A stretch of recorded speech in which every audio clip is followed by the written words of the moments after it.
আজানের সময় আকাশের দিকে তাকিয়ে একটি দোয়া পড়ুন, সাথে সাথে ফল পাবেন।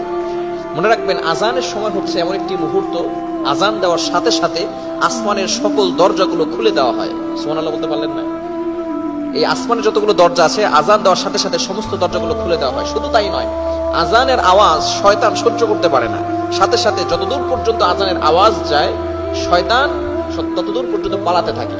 আর কুকুর বলেন, বিভিন্ন প্রাণী শয়তানদেরকে দেখতে পারে, যার কারণে দেখবেন আজানের সময় কুকুরগুলো আওয়াজ করা শুরু করে, ঘেউ ঘেউ আওয়াজ করা শুরু করে, কেননা তারা শয়তানকে দেখতে পারে। শয়তান তখন পালাতে থাকে।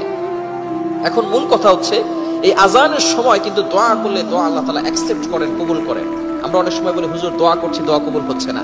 এই সময়টা চমৎকার একটি আমল আপনি করতে পারেন। যদি আমলটা করতে পারেন, আল্লাহ তাআলা অবশ্যই আপনাকে ফলাফল দিয়ে দিবেন। মনে রাখবেন, আমরা অনেক গুনাহের কাজ করে থাকি, বিশেষ করে এই সময়টা। হাদিসের ভিতরে এসেছে, তিরমিজি শরীফের হাদিস, আদ-দুআউ লা ইউরাদ্দু বাইনাল আযানি ওয়াল ইকামা।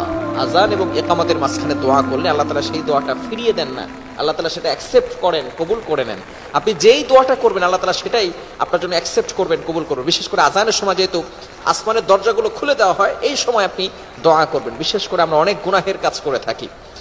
নবীজি সাল্লাল্লাহু আলাইহি ওয়াসাল্লাম, তার সামনে আগে পরে পিছনে কোনো গুনাহ ছিল না, তারপরও নবীজি, এক হাদিসের ভিতরে এসেছে প্রতিদিন তিনি 70 বার ইস্তেগফার করতেন। অন্য হাদিসের ভিতরে এসেছে নবীজি সাল্লাল্লাহু আলাইহি ওয়াসাল্লাম দৈনিক 100 বার ইস্তেগফার পড়তেন। কেননা তার উম্মতদেরকে শিক্ষা দেওয়ার জন্য। আজকে আমরা ইস্তেগফার পড়ি না, এই আজানের সময় আপনি ইস্তেগফার পড়বেন, দেখবেন আল্লাহ তাআলা আপনার গুনাহ খাতাগুলো ক্ষমা করে দিবেন। সাথে সাথে আপনি দেখবেন আপনার মনটা হালকা হয়ে গেছে। গুনাহ করলে দেখবেন মনটা ভারী হয়ে যায়, আস্তে আস্তে গুনাহ করতে করতে কলব কালো হয়ে যায়, ব্ল্যাক কালার হয়ে যায়।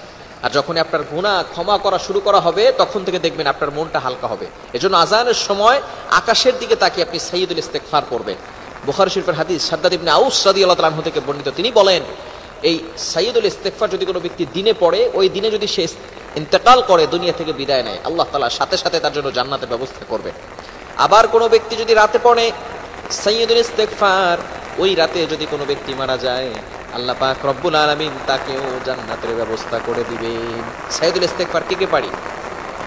হ্যাঁ, দেখছেন অনেকেই পারে না। সাইয়্যিদুল ইস্তেগফার শিখবেন, এটা হচ্ছে হোমওয়ার্ক, বাসায় গিয়ে এটা পড়বেন। আল্লাহুম্মা আনতা রাব্বি লা ইলাহা ইল্লা আনতা খালাকতানি ওয়া আনা আবদুকা ওয়া আনা আলা আহদি ওয়া ওয়া'দিকা মাস্তাতা'তু আউযু বিকা মিন শাররি মা সানা'তু আবু'ু লাকা বিনি'মাতিকা আলাইয়া ওয়া আবু'ু লাকা বিযামবি ফাগফিরলি ফাইন্নাহু লা ইয়াগফিরুয যুনুবা ইল্লা আনতা। নবীজি সাল্লাল্লাহু আলাইহি সাল্লাম কি চমৎকার কথাগুলো এখানে জানিয়ে দিয়েছেন। যেহেতু সময় নাই, আমি ব্যাখ্যা করতে যাব না।